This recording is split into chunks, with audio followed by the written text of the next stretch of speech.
Verse 29.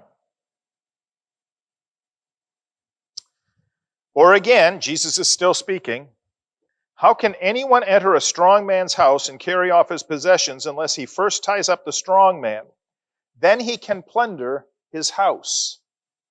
Now here, Jesus makes a bold claim about his power and authority. This is the issue, right? Pharisees are saying the source of his power and authority is Satan. So who's stronger than Satan? God, absolutely. So Jesus is talking here about entering into a strong man's house, tying up the strong man.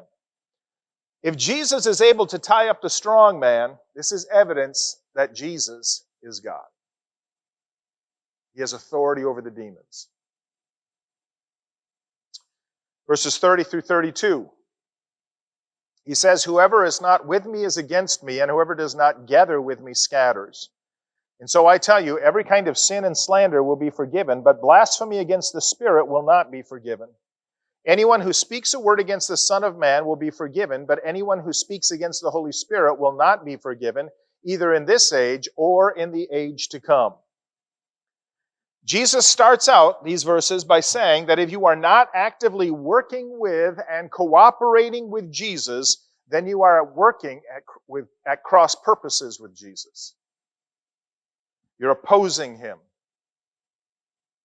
But that doesn't mean that Jesus expects perfect faith. Because he says here, every kind of sin and blasphemy can be forgiven. So if your doctrine isn't perfect, and other than Jesus, whose is?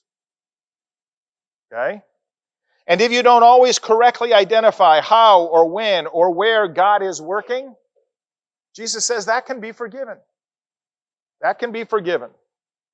But to be so hard-hearted and close-minded against Jesus that you attribute his power and his working to Satan, that is a willful rejection of the salvation Jesus comes to offer. And the Pharisees' rejection of the Spirit of God being at work in Jesus is the result of, as Cheryl said, their willful, obstinate hardness of heart that had determined their eternal fate. Okay? Only that kind of hard-hearted, hard-headed refusal to see in Jesus the presence of God, the power of God, the truth of God, that is the sin that cannot be forgiven.